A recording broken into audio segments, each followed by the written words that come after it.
Ouais l'équipe, ou devrais-je dire l'équipage, et bienvenue dans le saké du Banks. On va faire un petit récap mensuel de ce qui s'est passé dans One Piece en balle, histoire de pas se perdre. On commence avec le mois de juin et ses 4 chapitres. Le cabotin de la vie, lien, ici Otama, et l'ordre. Et s'en est passé des trucs en juin.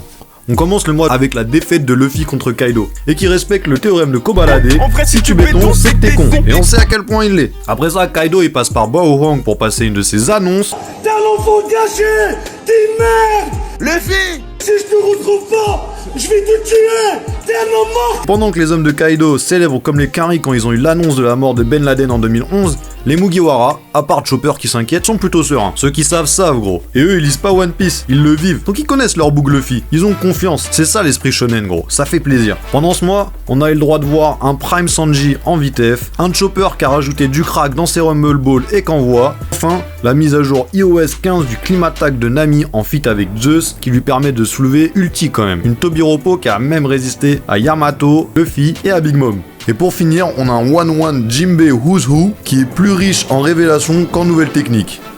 D'ailleurs, en parlant de mecs à jour, on a Kaido qui lâche des punchlines de mecs de Twitter le vendredi avec son « Alors toi non plus tu n'auras pas pu devenir Joy Boy » ou encore son « Je n'ai pas choisi cet endroit par hasard » qui sont probablement les deux phrases les plus importantes de ce mois.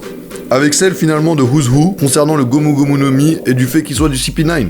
Pire que ça, on a Momo qui, comme Soul King, doit connaître la fin de One Piece. Enfin là, il sait déjà qu'il peut pas mourir. Bref, les mecs de Kaido vont se manger un changement d'ambiance. Digne des plus beaux buts hors jeu quand Momo et Tama vont récupérer le mic pour annoncer que le poteau Luffy est bien vivant. Elle en profite un chapitre plus tard pour relaver le cerveau de tous les mecs de Kaido qui ont mangé ses dango pour créer un de ces bordels, mon pote. On a eu aussi le droit à 3 morts pendant ce mois. La mort d'Okiku, la mort de ce lâche de Kanjuro, et enfin Kinemon qui s'est fait froisser par Kaido qui lui a mis une descente du coude de la 3ème corde avec sa masse, et Ripekin.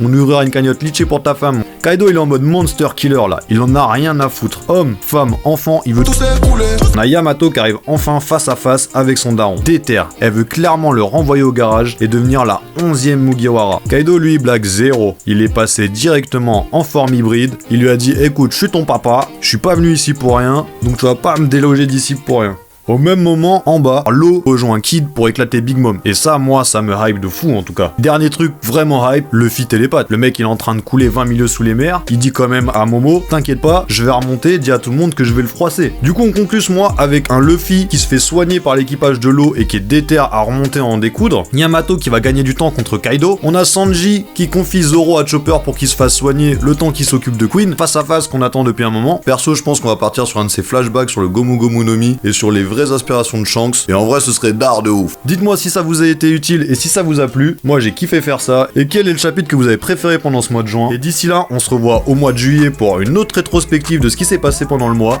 Peace.